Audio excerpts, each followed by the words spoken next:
Wait for it, and we're live. Hey, all you crazy sci-fi and fantasy fans. It's time for your daily dose of shenanigans over here at the Blasters and Blades podcast. Just a couple of nerdy veterans and one chaos coordinator geeking out over our science fiction passions and fantastical fantasies. A place where magic is king, the sky is the limit, and space is the place. We are the podcast that puts the fun in dysfunction. So without further ado, we're going to let our guests introduce themselves. So Mr. Bill Fawcett, can you introduce yourself to our listeners and viewers at home? Greeting everyone. I'm Bill Fawcett, editor, author, co-author on the two books you see behind us, and game designer, and generally layabout who worked really hard not to stay in the insurance industry 40 years ago. All right. And Mr. Casey Moores, can you introduce yourself to our listeners and viewers at home? Sure. Hi, I'm Casey Moores. I'm a fairly new military sci-fi fantasy author. I've got a few novels out there, a little bit of post-apocalyptic too, some short stories in a variety of genres. Again, the co-author of the Blood and Armor series, very honored to be a part of it in books 2, 3, and 4. And I was also a rescue and special ops pilot in the Air Force for 20 years. And that's how New but talented. Sorry? New but talented, Casey. Working on it. All right. So since you guys have both been here before, we're going to mix the religion questions up. And so first one, favorite weapon or weapon system?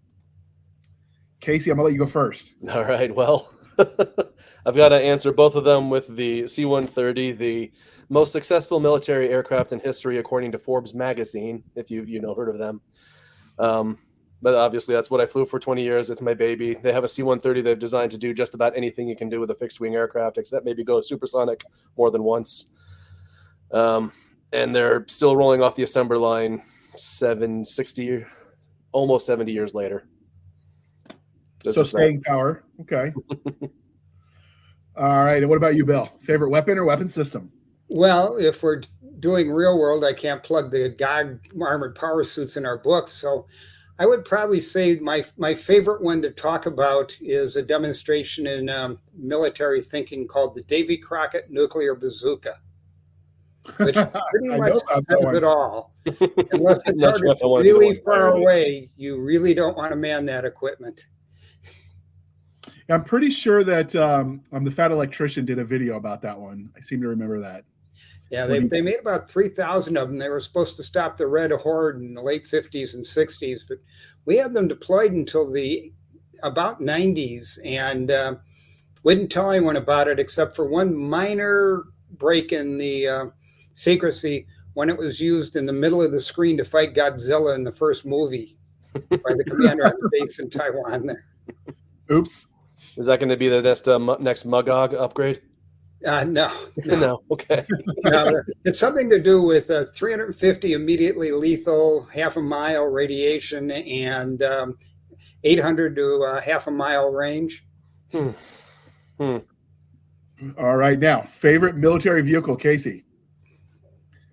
Again, I got to double tap the C-130, but I guess I could have used an actual gunship for the weapon system, any of its versions. And as my favorite military vehicle, yes, the C-130. Long range fuel helicopters. We take fuel, so I could ramble forever if you let me. All right. And what about you, Bill? Versatility, staying power again, and showing again its value in Ukraine, the Bradley fighting vehicle. Gets a lot of flack, but it's proven useful. Yeah, but they're loving it over there. Mm-hmm. I don't know. I'm partial to the Striker, but I spent a few years in one, so that was replacing some of the older infantry carrying vehicles when I was getting out. Mm-hmm. So, but they're still using them in Ukraine, and the Ukrainians are singing their praises for the versatility and the flexibility. And what they're a lot quieter, although quiet is relative when you're comparing it to an actual treaded tank. I mean, a herd of elephants is probably quieter than those. Although I guess coming from your perspective in a fixed-wing aircraft, that's probably louder than all of that combined. Yeah. It's one of our constant jokes when we see movies that have or TV shows that have a C-130 and the people are having a casual conversation in the back and we're like, hey, yeah, you can't do that. Don't do that. That's not a thing. Can you get away with it if they throw the headset on so it looks like they're talking into a comm? on headset, that works as long as everybody is on headset. But there's actually only so many of those that can plug in. So.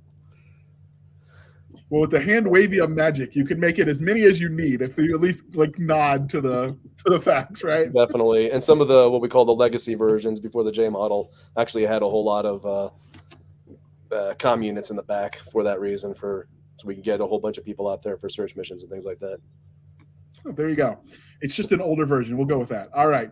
And since it's summer, coffee or tea, and how do you take it in the summer? Casey. Coffee and always dark like my soul. Still hot, or do you drink it iced? In the morning, hot. The rest of the day, iced. Okay. What about you, Bill? I don't drink anything with caffeine in it anymore. I used to be hyperactive, and my friends won't let me. The world stops. You see lasers moving. So what's your drink of choice in the summer? Soda stream water with grapefruit juice in it. Fresh grapefruit. Okay. And you can't be able to see it. Oh God, it's a soda. Your stream book water. is your drink. Yeah, is I can't break through the background barrier. That's why I don't like them. The backgrounds. All right, so Casey, we haven't had you on for a solo interview, so we asked this question to all of our veterans. But do you feel like your time in the Air Force, because you spent a few years with them, affects the way you tell stories? Definitely. It's kind of the inspiration that I draw just about everything from. And honestly, I think I've said this before, that I take things that other stories that I otherwise couldn't tell, and I twist them a little bit and call them fiction. I think not so much with the Blood and Armor series, but there's definitely a few pieces in there if you look closely. So yeah, definitely. It definitely is. It's a perspective from which I draw just about everything at this point. So even subconsciously, when I don't know it, I'm using jargon that I don't even realize is jargon, things like that. So from the micro level all the way up to actual plot lines that I'm trying to weave into my storytelling, people that I've known, I constantly take people that I've worked with and flew with, and make them characters and things. Directly or just? When Casey and I are writing or plotting, it's amazing what he pulls out from the experience he doesn't, from the 18 years he spent hauling the guys around and keeping them up and talking to them and all. It isn't always based on what happened, but it's certainly inspiring him, and I'm often impressed by what he pulls up. Talking to him reminds me back when we did the interviews with the original 25 SEALs from the original first two teams. And it's an attitude thing as much as the content. And Casey's really contributed greatly to these two books with that and the next book. So Casey, when you say you draw on people you knew, is it like, I knew Bob, I'll write about Bob, or you'd use more like personality types? Depends. For a while, I was just drawing their names and making them all my red shirts, but I would then still color those individual characters with their actual personalities. I actually run an entire book series in the 4HU based around a good friend of mine who I actually just went on vacation with. I think a lot of people know that story, but the character Bull from the Four Horsemen is a guy I knew, a guy I know, I still know, and I still hang out with. I started that entire concept based off things that he said, but it sort of grew from there.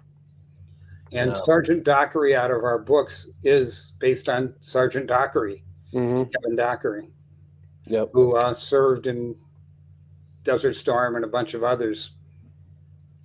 Yep. I've got a couple other characters in the background alongside Dockery that are people I know, that are people I knew or know. It's kind of tempting to put people in any book you do. Tuckerization is just so much fun. Yeah. Wait until you see what I do to Casey's character in my next book. He's not writing it with me. So so we've talked to Bill about 20 episodes ago, I think, about the No Fail, the Blood and Armor book 1. Never again. No, never again. You're right. I'm looking at Casey to ask him the question, and it's what's right over his head. So how did you get involved in the project?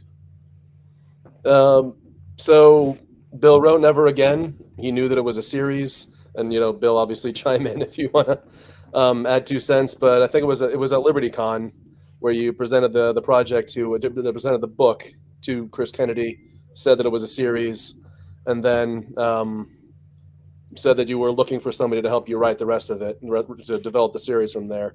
Chris, I need an almost brilliant, talented author who could use a little polish, but I can work with, and who is reliable and knows this stuff to add his part to it. And Chris immediately came up with Casey, right there at Liberty Con. Mm-hmm. Yeah, So I think it was very compliment. shortly You after just didn't know it. that. I think very shortly after you had that conversation with him, I saw him in line to, I think we were grabbing drinks at the bar or something, and he looked at me and he says, "So, what are you doing for the next however long after you write this next Four Horsemen book that you're working on?" Because I was in the middle of finishing a Four Horsemen book for him. I was like, don't have any projects on the horizon yet. I mean, I was thinking about developing a few things. He was like, "Well, I got something for you. I'll send it to you. We'll see if you're interested." And he decided he could recover from my stuff, so he decided he'd work with me. Yeah. And I love the concept as a whole. I love the fact that it was centered in a Kurdish republic. I love the against all odds feel to it. It was just very well crafted, very well done, and it created this. It was definitely a very exciting place to develop. Not comfortable if you're a character in the book, but exciting to read about. Not a place you want to be. Not without a lot of plot armor, I would imagine. Mm-hmm. So literal plot armor. Yeah. So Bill, could you give us like the Reader's Digest version of the series concept before we get going, in case people didn't catch that first episode? No, the Reader's Digest version is the rise of the new Mongol Empire coming out of the steppes again, the Kurds instead of the Mongols, and basically incorporating those they conquer. And we worked it out. We could get about 14 books out of it if we really want to. And they're full-size books. They're 120, 115,000 word books. What's basically happened is a light mobile armor that actually is powered, and we discussed last time why it doesn't work without an extension cord right now, basically is the new light cavalry of the modern era. And it has its own niche, and it changes everything. And that's what we're writing about, how it changed everything, and incidentally saved a young republic from some rather nasty neighbors, most of whom we don't like now. Mm-hmm. The second part is it's a great excuse to really beat up countries we don't like right now. So what have you, since you got involved in the project, Casey, what do you think you've contributed? Have you added anything to the lore, or are you just helping with the grunt work of writing and pushing it forward? Oh, yeah. I've tried to. Obviously, Bill had a very, I think I definitely misphrased this previously, but he had a very specific plan as to how this is going to develop with some steps along the way. But there was a lot of room to add and adjust details. And so, I think, in No Fail specifically, the hey ho insertion that you have at the beginning of that, I think, Bill, correct me if I'm wrong, that was something I definitely wanted to put in there. The insertion method specifically from things that I may or may not have ever heard of. We're writing a book about sneaking into Iran, and I've got a guy who's been inserting special forces for 18 years. Yes, you came up with those, Casey. We had 2 evenings of discussions, and when we were done, we did exactly what you suggested the first evening. Mm-hmm. So things like that, parts about how, like I said, just working on some of the details as to how Bill's vision for this is going to play out, in how those different 3 insertions happened. I think it wasn't even 3 different insertions originally, but I sort of did a lot of research as to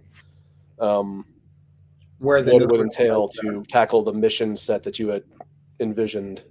So what Blood No Fail is the fact that after having its army's nose broken and it falling back in chaos, Iran, which the Kurdish Republic is not yet ready to counterattack, has one other card to play, and a very bitter general who decides to take their non-existent nuclear armory and simply nuke the entire country. And what we were coming up, what the plot of it is you've got to stop them before they launch. And the only people can do it all in 3 different places in the country are the guys in the power suits. You can't bring whole divisions into a foreign country just to do a small mission. Mm-hmm. But if they fail, don't bother coming home. It won't be there. Yep. The missiles are flying. Your country is nuked, and no pressure though. find someplace else to go, and that's all 3 strikes have to succeed. So yeah, some of the details of that, the insertions, we developed 3 different insertions. I did some research and came up with 3 definitely fictitious places where the Iranians might potentially store those sorts of things, and entirely made up where missiles might be launching from, based on no reality whatsoever. This is fiction. We are not even putting accurate operational procedures because we don't like to tell other people about them. Yep. And when the CIA comes knocking, you tell them the same thing Tom Clancy did. I have a library card, sir. Mm-hmm. Never had the CIA. Had the FBI once, but that was it the FBI? I knew somebody in the government visited him, and that was his answer. Well, we were doing top secret for TSR. We decided it'd be cool to do a raid on Zion nuclear plant. We were all in our 20s back then, in the 70s. And so we got in a car and drove around Zion nuclear plant, taking pictures, and then to a Denny's, discussing loudly how we would penetrate it and release the radioactive water into Lake Michigan. That was on Saturday. On Monday, the FBI was at TSR looking for each one of us by name. We don't know how they got them. That's kind of creepy. They didn't even have the internet to spy on you with your phones. No, we figured we must have been on camera and they got a plate and then they talked to people, but they were there. In fact, they had to come down to the other office where Dragon Magazine was to find me and intimidate me a little. They left with copies of the game. Hopefully they enjoyed it. Never talk to us again. So how do you just fine with us? Yeah. Given the weight of the armor system, how do you adjust for like doing an insertion? Did you accommodate parachutes with like nanofibers, or did you just assume that the chutes could hold it? If you look open source, there are wide range of packs. I mean, there are people that do tandem jumps with parachutes that support the body weight of 2 entire people and equipment, jumpers and a lot of equipment. So there was mathing involved, but the chutes were actually simple. That does exist. The GOGs are not a solid set of armor like in 14th century France. They're not Warhammer 40K dreadnoughts or anything like that. They are heavy. They're about 250 pounds, but it's about half at least of it is a reactive material that when it's hit with something with kinetic force, it hardens and spreads the blow, which stops small caliber. And that keeps it lighter. So they're less than what would come out on most drops of heavy equipment drops easily. Mm-hmm. We have chutes now that would work. I was a leg, so I didn't deal with any of that. So I'm just, thinking in my head, suits of armor, heavy, parachute, maybe not so much. That's why I was asking. But so you actually mapped it out and it's feasible. That's cool. Oh, yeah. Were there, other than the power for the suit, was there anything you had to do that was like totally just science fiction it up? Or was everything, because it's near future, plausible? Like, where did you guys draw the line? We needed one thing. Our transporter is the rail gun on their arm that is able to penetrate a tank. We're nowhere even vaguely near that technology for the next 25. The rail guns now have massive generators and they work on destroyers. But we needed to have a suit that would neutralize a tank in some cases, not frontal armor normally. So that is about the only thing we added. Everything else on the GOG suit from the beginning, and there's an article in the Never Again, everything else in the GOG suit is something that has either been developed, including that reactive cloth, which was, by the way, invented by a student at the Air Force Academy, believe it or not. I remember reading about that. And the power, and a lot of it's based on the Super Soldier from DARPA.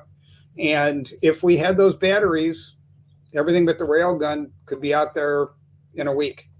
Well, once they got the production up. That's kind of scary and freakishly cool at the same time. So when you guys were doing tactics, did you guys, for obviously you call it blood and armor, so when you're starting to think of tactics for your ground forces, are you leaning more into individual infantry squad stuff or more on like armor or combined arms tactics? Like when you're thinking about how these might be utilized, what direction did you go, or a little bit of all of the above? I'm going to say for the GOGs, largely infantry squad tactics, but the highly empowered infantry squads that have javelin, like maybe if you had an infantry squad that had javelins and heavy weaponry and anti-air all rolled into one, because the railguns give them that capability. But even then, there's a major fire and move component to that, because the railguns are a major limitation in that they lock them up, they use up some battery power, they take some time to recharge. So, but beyond that, I'd say largely infantry squad tactics. Bill, do you have a... I would say 80% infantry, 20% light vehicle, armored vehicle combination. Because of the mobility, Because you don't put 2,000 in a row or 500 in a row, even 120 in a row. You tend to be operating in groups of 8 to 12 near each other. But it's not like you're commanding a company of infantry or even a squad, in the sense that there's a whole lot more firepower in one place. So you can't concentrate it too much. On the other hand, it's infantry. They are definitely heavily armed infantry. They are not cavalry. Okay. I just wish they were. So, given your experience, Bill, in game design, since you mentioned you worked with TSR back in the day, is there any plans to turn this universe and this kind of cool concept for armor into some sort of game, or at least a module of some sort? Fortunately, I did combats for FASA, and it evolved into Mech Warrior, so I think I've done it already. Oh, okay. I made a Mech Warrior game with Jordy and Ross when we shared an office. I'm one of the founders of Mayfair Games, and we shared an office with FASA for years. And we were doing War in the Falklands, they were doing Mech Warrior, which was based on combats, which my partner thought was a dumb idea. So we didn't end up doing Mech Warrior, and they made billions on it. But nonetheless, and that's part of the background on this, is going way back in time. And I think I'd rather see Gus Front and John Ringo's books than mine at this point. Their armor's more cool. Yeah, I mean, if you had, I guess, the skills, I guess it wouldn't be that hard then for using the existing mech games and tweaking them just a little bit. Oh, I can see doing it, but very honestly, at this point in the series, there isn't enough variance in the GOGs to really create a card-based game or a good board game, because there's not enough different kinds of units. There's not enough there. Casey and Melissa have introduced about 6. We've only got about 5 kinds of GOGs, and there's only one in the original first 2 books, basically. Mm-hmm. So it's not quite gameable yet. By about book 8, it'll be gameable, but it'll be a tactics game, I think. I could make a shooter out of it, because you can die. These suits are vulnerable. Boy, do you die. Yeah. Casey's deadly. What kind of variants do you have? Because that's new from our last interview. Case? Early into No Fail, we mentioned that there's a scout variant, but it's really just a matter of having traded off some ammunition for an extra set of batteries. So that's not very much of a change. We've added the it's actually pronounced mini drone on the shoulder, so that each individual GOG has a limited battery, small drone that can launch to search, to see over the hill, see short ranges, but nothing cosmic. But they can also be used in inventive ways. Nisty Khan definitely finds a few new and exciting ways to use the Co. In No Further, we've introduced, it's not actually a part of the GOG. Bill, is it okay if I give this one away? Are we spoiling? Okay. So we've introduced the Tawas, which is a imitator. It's a communications imitator. It's just a false signal. So in No Further, our antagonist has developed the means of locating and identifying and tracking GOGs by their communications, and Roger Tang immediately has a way to counter it through the use of the Tawas. You can't do without communications, so you overwhelm the system. Yeah. So he's getting signals every. They use that to their advantage. Their ability to track GOGs to their advantage several times, but Roger Tang then rapidly tests and deploys a means of overwhelming those tracking mechanisms. And in book 4, we introduced the Magog, which is a heavy weapon, the Ornitro Magogs, which are a heavy weapon system. Yep. Massive armament, General Order Garment case, and they have. And we've got those with javelin systems where the clue unit is actually built into the GOG itself. I'm not sure if I even described it in the end, but we've got, I think, 81 millimeter mortar systems attached to their backs. To some. So they've got mortar Magogs, they've got the javelin Magogs, and the thing about that, we talked about how they have a railgun that can defeat a tank, but obviously they have to have the right angle. They lock up for a certain amount of time. They're very vulnerable. They've only got 3 shots because that's all the number of half-meter depleted uranium rods a GOG can carry. So the javelin can fire several shots. They have an assistant that rapidly reloads for them. They can do it themselves, but they do it a little bit with the loader. It's expedited, and they can carry more ammunition between the two of them. They've got the XM301 medium machine gun. And in the Sig Sauer 338, the Sig Sauer 338 medium machine gun, and I think the XM301. I'll have to check my notes. There's 2 different kinds of machine guns. I'd have to pull that back up. These are not all powerful units.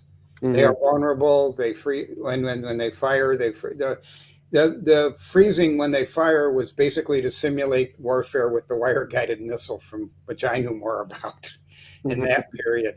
Standing there, keeping your eye on the tank while standing up, holding a targeting thing, is a very nervous activity. And freezing up for 20 seconds when you've just fired something at a tank that if you miss or it doesn't go out is going to turn around and blow you up is a similarly risky activity. And that's the risk they have to take if they're going to do this. Mm-hmm. It's better than a Panzerfaust. Mm-hmm. And then we've also got we've also got the anti-air. I did a bunch of research on the interwebs and decided that the Igla S was the best off the shelf in the next 10 years-ish plus weapon system that Roger Tang would have grabbed onto, as opposed to another Stinger variant. It was a little bit of a back and forth, but gives them much higher altitude, better aiming, targeting than the railguns can. So railguns good to maybe 3,000-4,000 feet, and you're talking 20,000 there with a lock on, so it's much superior. And one of the problems with writing this, is Casey's aware, and it's his love, is we have to minimize the part that air power plays, or it'll neutralize almost everything our infantry can do. Yeah. We have used a lot of aerial deployments so far for the GOGs. We use it a lot, and we use one method in No Fail, but in Never Again, you had them deploying via Chinooks, and then I bring that back and no further. They deploy in Chinooks and no further. I have them deploy from Hueys, which is very awkward. They can have 2 hanging off each side and a 5th one very awkwardly down on all 4s in the middle. And then very vulnerable from C-130s, which is definitely the best way for them to deploy. But obviously those weapons are very vulnerable. They had to do a lot of work to clear the airspace, to clear the anti-air defenses, to open up a corridor for those deployments to happen in the first place, or use them inside their own territory where they have a little bit of free-flying airspace. In fact, one of the things I had to deal with in Never Again, and we continue to deal with, is the fact that the Kurdish Republican Air Force is not large, and it's mostly surplus A-10s. Mm-hmm. Which are also fun to use. It's always awesome bringing the A-10s, but I love them for it. So how do you compensate for neutralizing the air power to allow this to work then? Well, I won't tell how, but in the first book, Never Again, deception is the best part, because they don't know there's GOGs, so they don't know what's shooting down stuff near its runways and other places. And railguns. We do have railguns that have been introduced. We're just not doing a lot with them because the scenarios are not fixed location. And after that, you endure, You shoot it down if you can. Hmm. And slowly but surely, by later on, when they have to conquer big countries, they'll have captured enough. Yeah. Mhm. Yep. So do you account for, like, with tanks you can build tank traps to slow them down? Is there anything like that, obstacles that would impede the GOG system? Deep water-filled trenches, maybe? I don't know. Very, very wide waterfall. Very wide water-filled Quarter trenches. mile river. They're not Yep. waterproof. But even that, we're developing a counter. The GOG might not get out of it, but at least the driver, the operator, would. But yeah, they don't do so well in water so far. You see that in the beginning of No Fail. So in the first interview we did with Bill, he mentioned that because you don't want these to get captured, there's sort of a self-destruct feature. Have you guys, given your experience as a pilot, did you add like an ejection seat so the operator can get away, or is he pretty much gone? No, C-130 had nothing like that. We had parachutes in the back if we had time to get to them and jump out. Most of my plan for most of my career was to let the rest of the crew get out if that was something they wanted to do, and then I would determine our situation and see if I wanted to ride it in or jump out the back myself if I thought I could make it in time. If the autopilot would hold. If I had an autopilot, there were some factors that went into that. And the C-130, not so much. There's definitely been times and places where there's been components and things that we would need to destroy in certain situations, but like obviously, even that doesn't really play into this so much. Do you foresee those kind of situations playing as the series develops? What do you mean? I mean, obviously the GOG's cratering is going to continue to be a thing, though at some point the technology is going to start getting out. Their adversaries are going to start developing their own better versions of What? So like right now, if the thing craters and you can't get away, you're pretty much dead, right? Is there It monitors your health. It monitors its condition. It's central. You can do it, or your commanding officer can do it when the situation is right, or if it's back behind or something. So far, let's just say we try not to blow up our own men. Mm-hmm. Yeah, obviously. But once it's gone, it all started very early in the first book, and it became sort of a GOG tradition to this is how you go if you're a GOG. Yeah. I'd say inside the lines of the Kurdish Republic, if the person can get out of the armor, but we have to leave it behind, then we'll do that. I'll say in all of No Fail, it was no fail. If the GOG was an operative, there wasn't even really an opportunity to leave people behind, or drag unarmored people with you. So if the GOG went down, the person went down. So given that you're writing in this universe, Casey, but you obviously approached it after the first book was done, what was your reaction when you read it the first time? No, I mean, I definitely loved Never Again. I definitely loved the introduction to the GOG. Like I said, I loved the concept of having a Kurdish Republic. I loved the imaginary stealth fighter. Sorry, no, it's not imaginary. It's the don't give it away, Casey. Only one of those per interview. Yeah, one spoiler an episode. one spoiler an episode. I didn't know the rules. I'm sorry. So there's definitely a stealth fighter. So I loved that stealth fighter. It was awesome. Okay. Yeah. Sorry. Go ahead, Bill. No, that's okay. You're stumbling beautifully. I'm all Well, while you catch your breath, we're going to pause for a moment while we shamelessly shill for the man, and then we'll get right back to talking about these awesome books. All right. And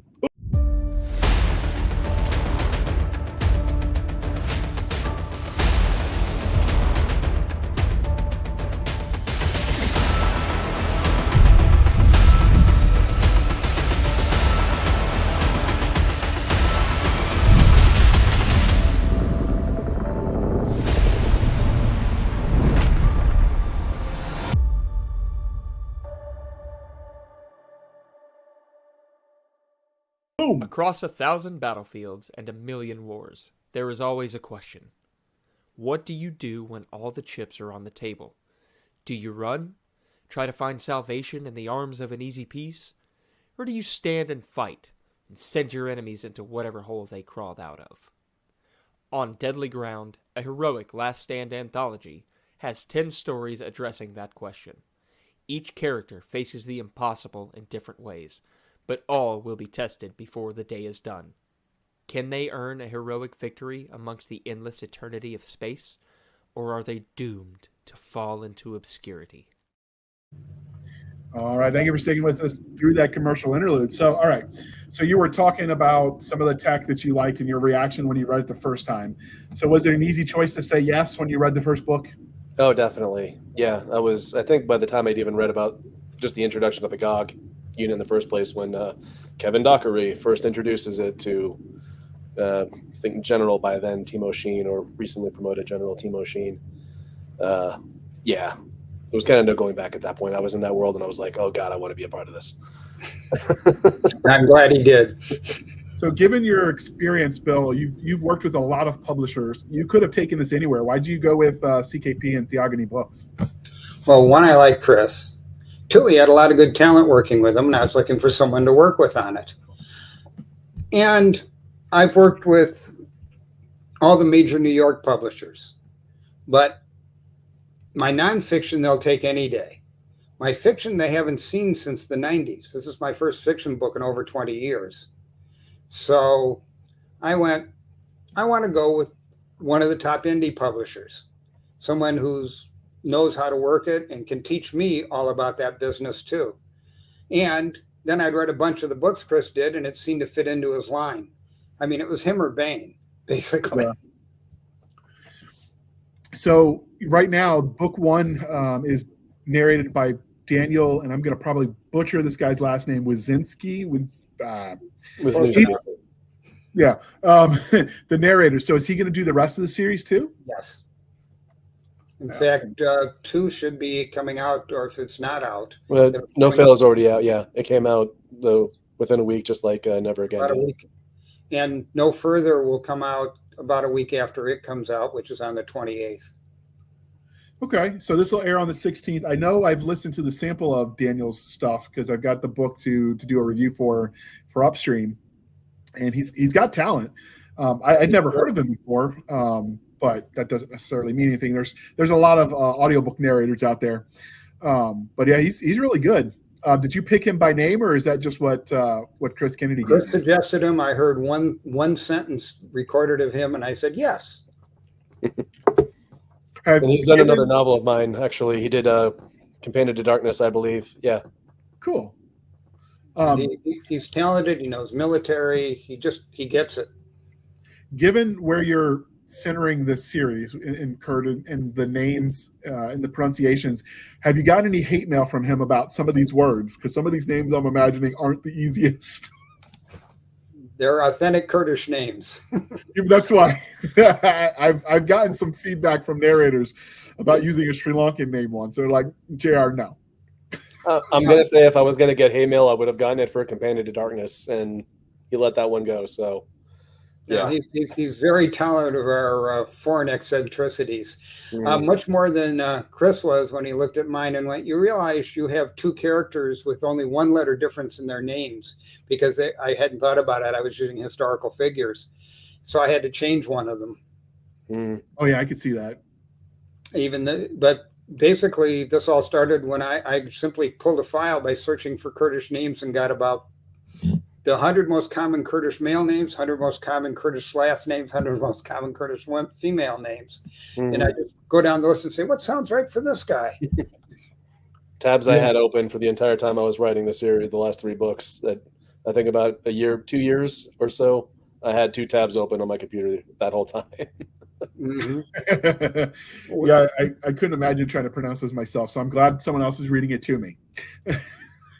Me too, actually. I never had to pronounce them. I just had to write them. It's a writer's advantage. Oh, yeah. Yes, this is very true. Very true.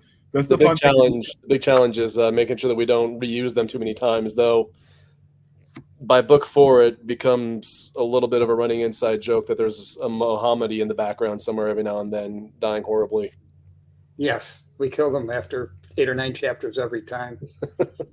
Now, it's an interesting structure. Books 3, which is coming out next month, no further, and the book 4, which will be the mini wrap for this year, which is Forlorn Hope, which, by the way, I'm not co-author of. It's Casey and Melissa Altoff, who is a brilliant writer, because the main POV character in it is female.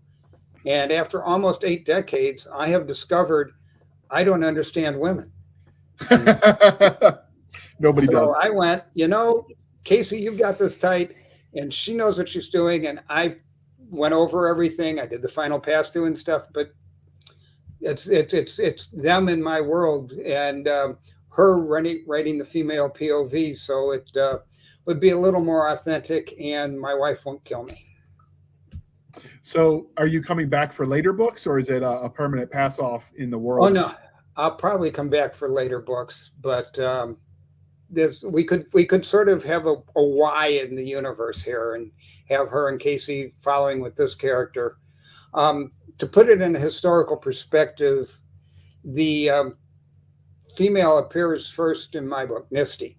First appears as a sergeant in Never Again, and is one of the first Gogs to enlist in the Gogs. And by book 4, she's a major when she's done? She's a major by the end of book 4. She's a major at the end of book 4. And historically, she's Subutai. She's Genghis Khan's right-hand general by about book 6. And she'll be commanding whole divisions of, because she's just good and knowledgeable, and also a real person. Mm-hmm. And she's fascinating to write about. She's gotten some real depth as both a warrior and a woman, especially with what Melissa added in 4. And the interesting part of book 4 is book 3 and 4 are about the Syrians are really annoyed that the Kurds have had all their territory for a couple of decades now, and begin to push. And there's a foreign power behind them supplying most of the impetus, let's say. And I won't give away too much of that. But they have 3 lines of attack into the Kurdish Republic with overwhelming numbers. And of course, the Gogs have to save the day. And no further is what happens with the two more northerly lines of attack. And then it ends saying, yeah, we got to hear what's going on in the South. In book 4 is what happened in the South and how that line was stopped, which was the biggest push and the most difficult. And that's Casey and Melissa writing that one. So the 2 books combined. So the 3 of us told the story of the battle, but Casey and Melissa did a much better job than Bill and Melissa would have done on book 4. So how did you find Melissa to work with her? Is that another one Chris Kennedy sent your way?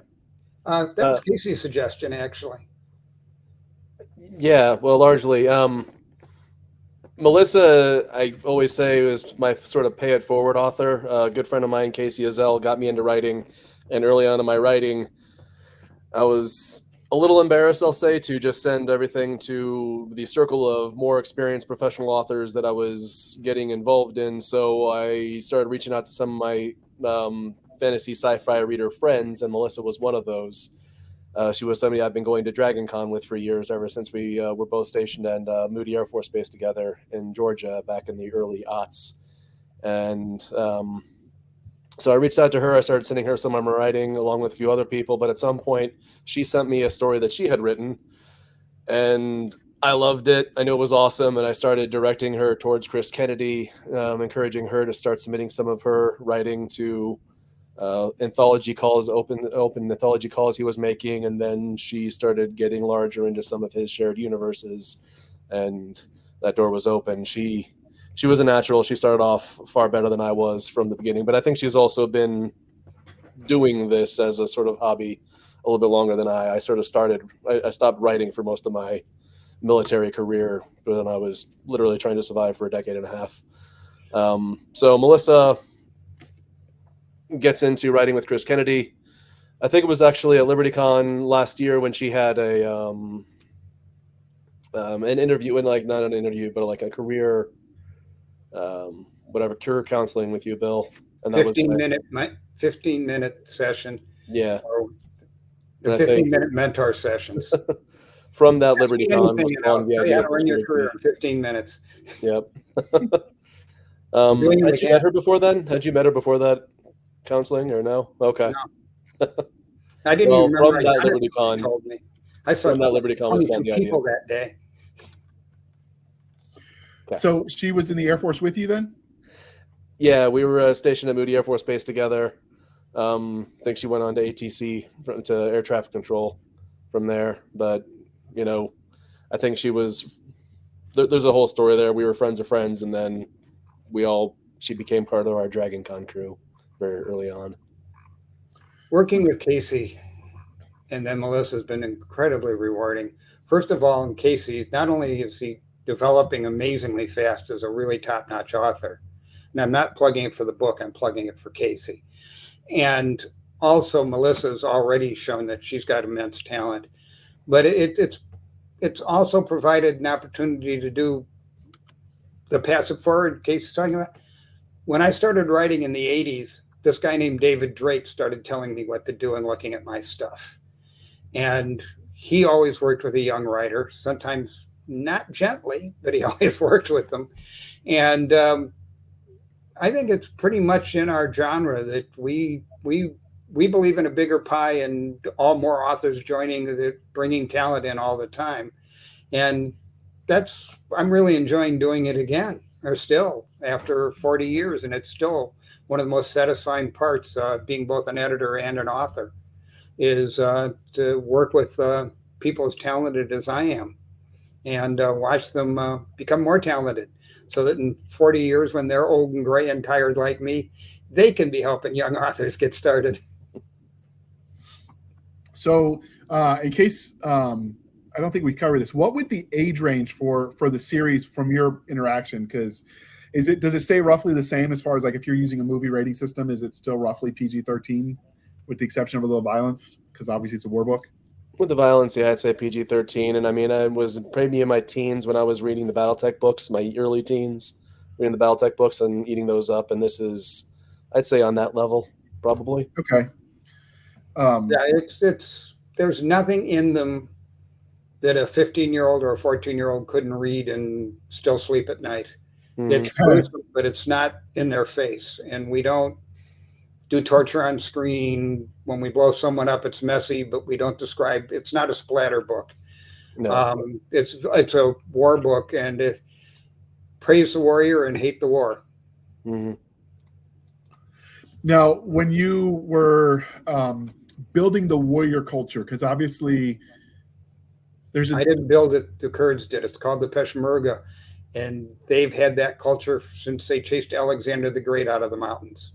Mm-hmm. So you relied on the actual Kurdish unit. That's what I was getting at. Did you rely on their unit? Did you make something up? There's a tendency among American military veterans that write mil sci-fi to make everything American style. And I know the readers have gotten wise to that, and they want diversity of styles, I guess. So you went with the actual Kurdish traditions? Oh, yes, very much so. In fact, my main reference is a gentleman named Denny Chalker, Master Chief Chalker from Dev Group. And he was, after he retired, spent 7 years training special forces and bodyguards for the Kurdish autonomous region. And he's one of the vets that Casey doesn't see, because I have to send it to a ranch in Montana now. And the Peshmerga are part of a warrior tradition that goes back as long as there's been a record of the people in that area. Saladin was a Kurd who took on Richard the Lionheart in that. They've had a great tradition of it. And the reason that there is no Kurdish country is they beat the British up so often. The British and French got even by not giving them a country when they divided up the area. They were afraid of them. Mm-hmm. Yep. When you did that, when you decided to lean into has there been any pushback from readers about the development of it becoming a country, or are they digging it, you think? One complaint on one review that said, but the Kurds don't have a country. Yeah. 3 stars. It's the only 3-star I got. Very annoying.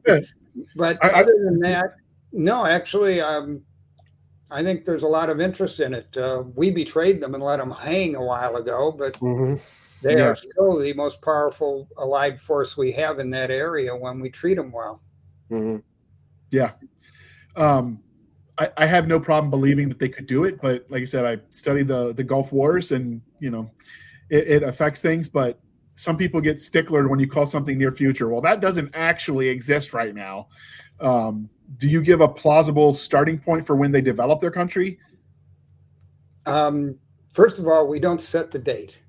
Okay. If you look carefully at the books, they start at year 9, ninth year of the Kurdish Republic, and we never relate it to current normal dating.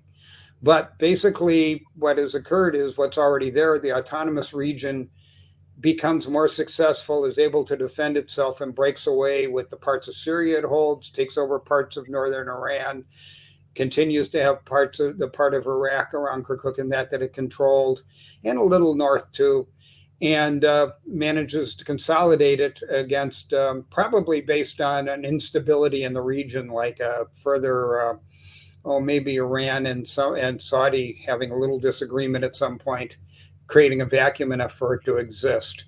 We just take it as an assumption that it exists, but it can be justified by the history of the region. And the Peshmerga has been the Peshmerga for 2,000 years under various names, including Peshmerga for the last 1,000. Men and women, by the way. Absolutely. So do you plan on at some point in time, almost military thriller style, telling the story of the Kurdish Foundation, or are you going to leave that as just it happened, fait accompli, and move on? There's no power suits in it. True. I mean, but it'd be interesting. I'd read it. It probably would, but it's we're talking about a espionage thriller political book now, and not a military combat book. And if I start writing those, somebody shoot me.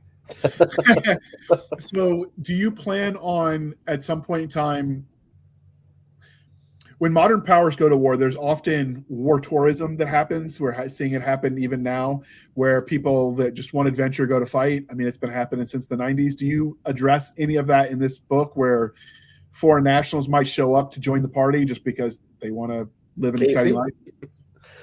And no further, that's actually one of the opening points when Kevin Dockery is actually sent back on a mission to judge the state of the GOG suits. He winds up on a bus of foreign nationals traveling to apply for jobs as research technicians for Tang Industries. And it's a variety of, just like you said, sort of war tourists. In some cases, some transplanted Kurds going back to find ways to fight for their nation, as many did while they were fighting ISIS, or Daesh as they refer to them. And there's a couple colorful characters in there. In your normal arrogant German. In your normal arrogant, who were war tourists. There's an allusion to him having written a book about his time fighting in Ukraine that may or may not be completely fabricated, or at least stolen from other stories of soldiers that he met while he was there. And so that's one of the characters you meet early on, trying to become one of Tang's employees. In fact, there's quite a case of conscience that Casey did the sections on, actually dealing with it, because Dockery is still active duty when he goes over to investigate it. He finds himself in a position of effectively leading a unit of these GOGs for the foreigners in it. And suddenly things are going south and there's a need, and he has to make a decision because it's effectively almost treason to fight for another country. You can't do that when you're already in our military, without the military's permission at least. And that has to be resolved, and that's enough of a spoiler that I won't go further. And without needing to go further, there is the historic tradition during both World Wars. We had people desert our military, go overseas, either to Canada to join up or to the United Kingdom. And it was just sort of... There's a lot more concern over the invasion of England and France in the United States than there is over the spread or fall of northern Iraq. Yeah. True. So but there is I'm not precedent sure it for would it have happening. quite the same draw, but what you will get is what happened in historical model of the Mongols, and that is once the country is there, and the Mongol Empire kept a very light touch on anyone who didn't oppose them. The religion stayed the same, the government stayed the same. They just cleaned it up and got rid of all the corruption basically and killed anyone they got corrupt.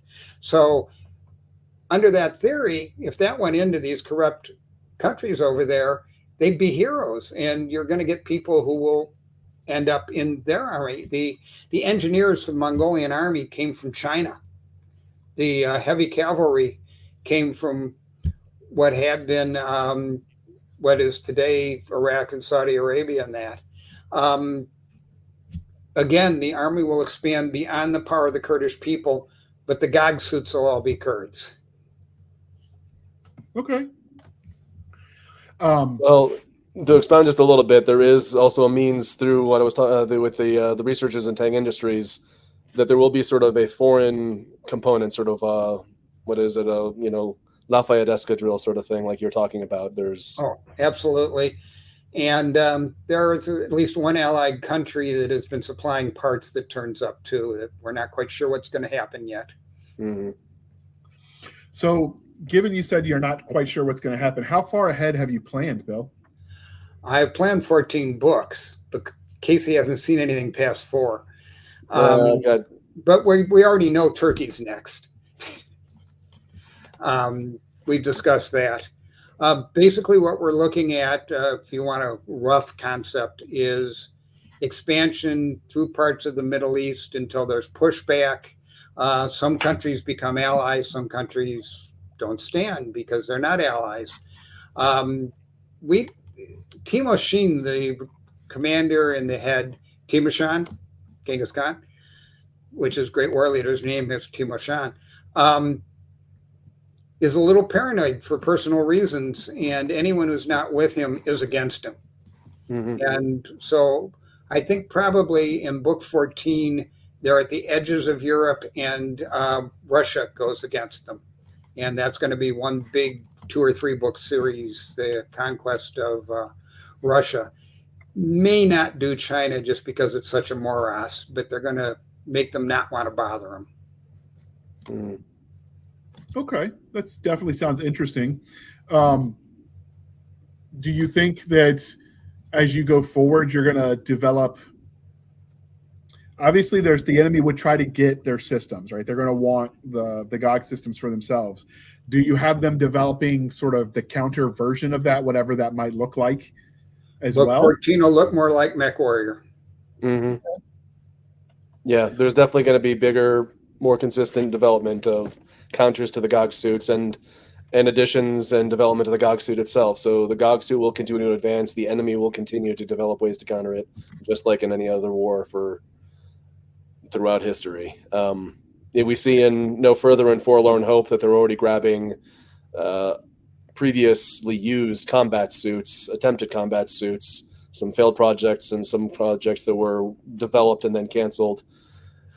They've sucked those all up, passed those off to mercenary units, and they're using those to try and counter the GOGs because they don't quite understand what the GOG can do yet, but they're doing their best to counter it.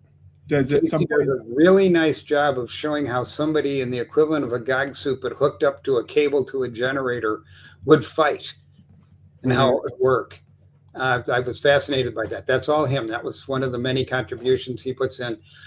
The structure of these books, because Casey's always Casey did a majority of the writing on many of them. I did outlines, I did background, we talked to things, and I do the final pass.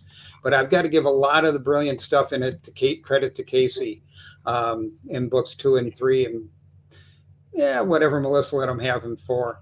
So I was, involved in doing some, but Casey really, really has become almost as imaginative and expert at this as I am at this point. It's very true collaboration, even with the difference in our experiences. Mm-hmm. So, do you at some point in time add active camouflage to the suits? Start with it. They start with it. That's already there, and we come up with something even slightly better or different, at least different enough to. One spoiler. I mean, yes. that's it.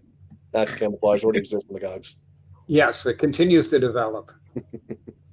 Part of the fun of the series is developing the tech based on what we have and see where it progresses to. Because you've got the various types of weaponry, you've got the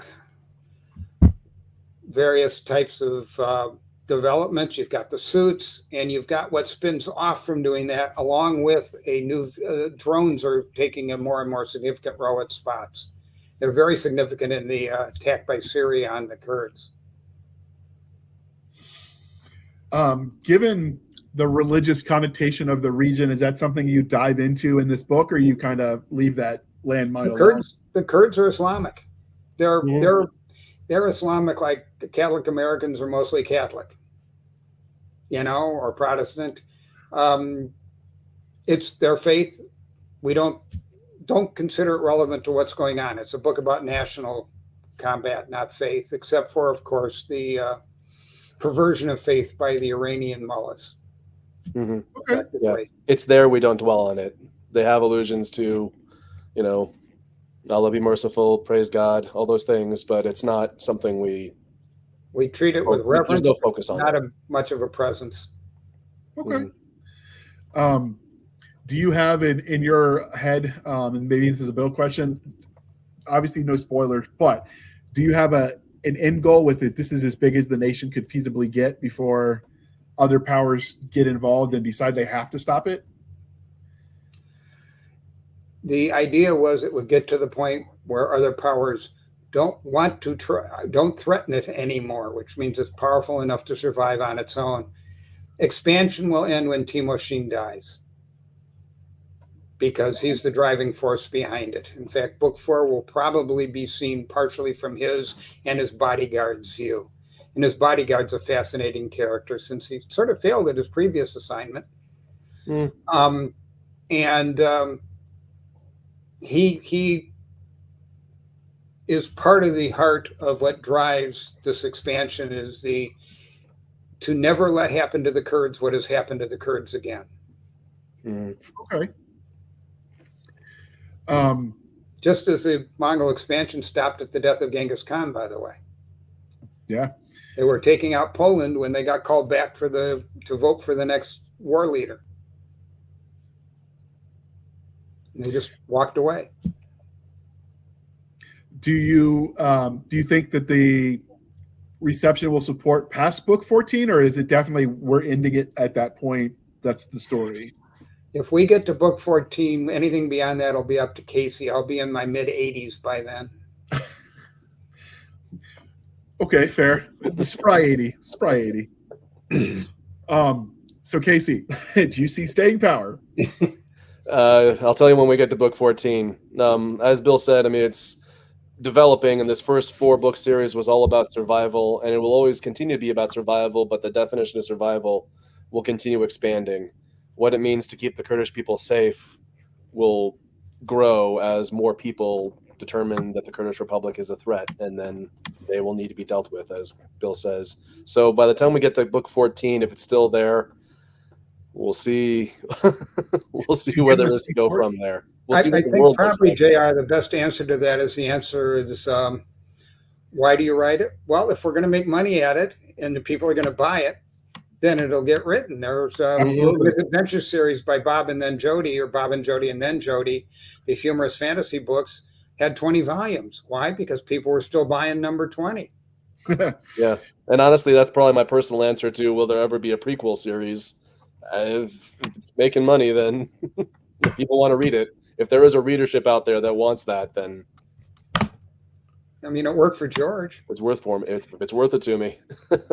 Absolutely. So do you plan on at some point in time giving them sea access? Is that going to be one of the goals of the nation state?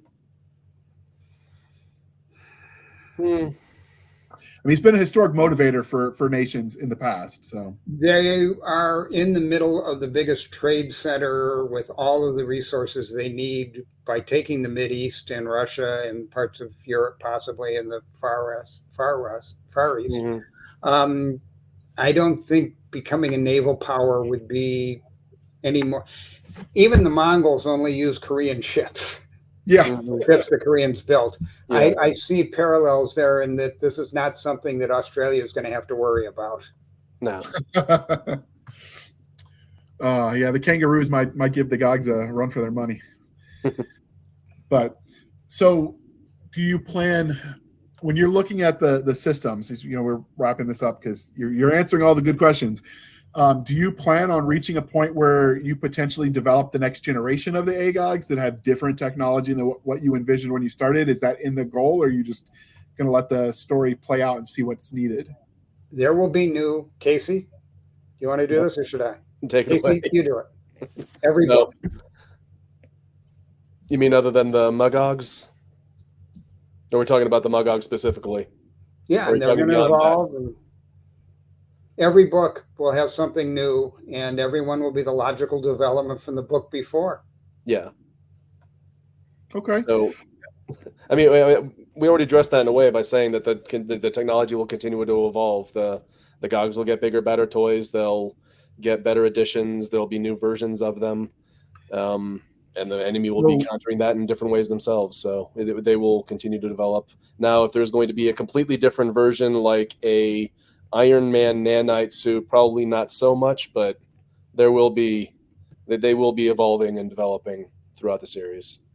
The philosophy is that nobody on a battlefield is invulnerable, Mm-hmm. and Gogs will never be invulnerable. It will always be a risk to be in combat, because other words, it will get boring quick. Mm-hmm. So the technology will never take over from skill, courage, professionalism. Mm-hmm. It's a good place to end. So, as we wrap this up, do you have in your mind, if you're designing merch, what like a unit patch for this GOG units might look like? Ooh. I've been thinking about that, and I'm not sure if I have anything good yet, but definitely something that needs to be done. I think it'd be kind of cool. But I got a thing for patches. I have a whole collection of them. So, all right. Was there anything we didn't ask that you think people should know? And we're definitely going to have to do when some of Melissa's books come out. We'll have to drag her back, and you'll Shanghai her into talking to us. You've done a pretty good job. I would probably say the only other thing to mention is we do a lot of character development in the middle of the war, in the war. These are action books. These are books Casey did, I did. There's probably a good 20% that aren't combat scenes in each one, at most. No fail, maybe less than that, but yeah. Yeah, I don't think there's any after chapter 6 and no fail. So from point of view, did you do this like third person omniscient, or is this all the first person from the various perspectives? Yeah, you ever read Harry Turtledove? I have. 5 or 6 perspectives, each looking at the war from a different place. We Right. did that. Okay. Those are always fun. I like head hopping as long as I know whose head I'm in. Sometimes the authors forget to tell you they've switched. That's the only thing I don't like. No, we're pretty No, very, very clearly established. Early on in my writing career, it was defined to me that was the way it was done now. And so I've been very clear about making a third-person POV and very clearly establishing that POV the second that you open a scene. And I think Bill definitely did that in Never Again as well. So that we were, I just carried that model along. 45 No. years of telling people that as an editor. Yeah, I learned to do it. They tell me. So my last question then, and obviously parents don't have favorite children, but who's your favorite character?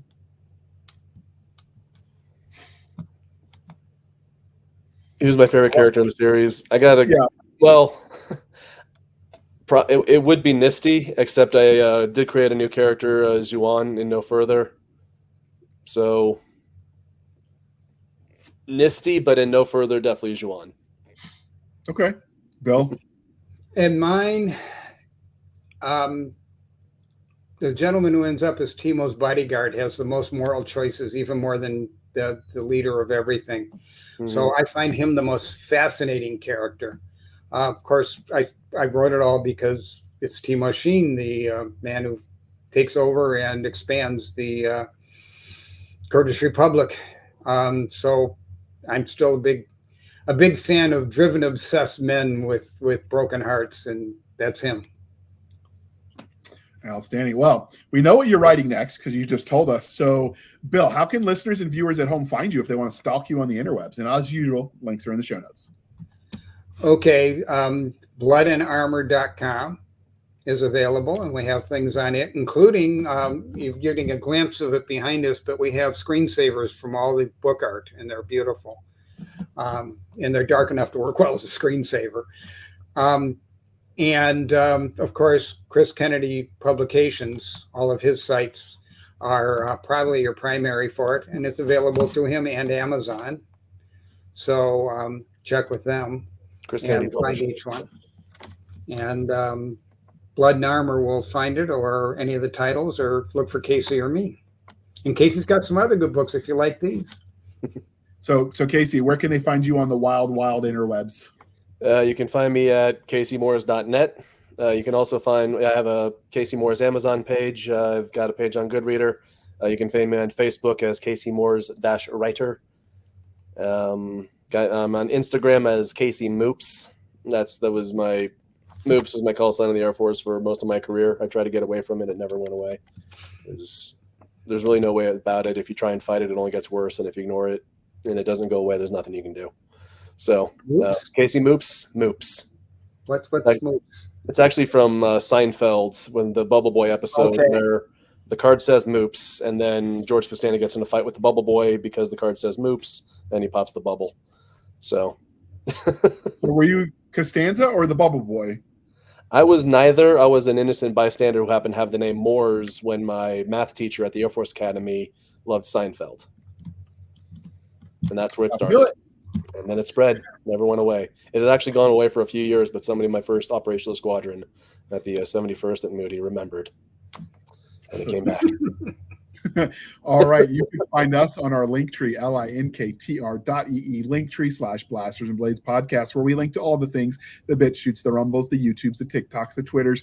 We have our email, Blasters and Blades podcast @gmail.com, for professional purposes only, people. We have our Blasters and Blades Facebook group and Facebook page. We link to Madam Stabby Stab on the Instagram, Twitter, and email. And you can find us on our website, which is over there on Spotify, but it's a lot of gobbledygook. So trust me, just use the Linktree. You could support the show by going to that website and supporting us for as little as 99 cents a month. You can help keep the lights on, or you can support the show more directly at buymeacoffee.com/author J.R. Handley. Again, buymeacoffee.com/author J.R. Handley. Be sure to put in the comment section this for the podcast, and I promise I will keep my co-hosts duly caffeinated. They will drink that coffee brand coffee, code podcast grunts for a 10% discount until it pours out of their eyeballs. Although why you would waste it that way, I don't know, people. It's just the bit, all right? And with that, thank you for spending some of your precious time with us. For my absentee co-host, I am J.R. Handley, and this was the Blasters and Blades podcast. We'll be back next week at the same time, where we'll indulge our love of nerd culture, cheesy jokes, and all things that go boom. Thank you, Bill. Thank you for Casey for coming on. This was a lot of fun. Thank you for having us. Thank All you. right, with that, we are out. Boom.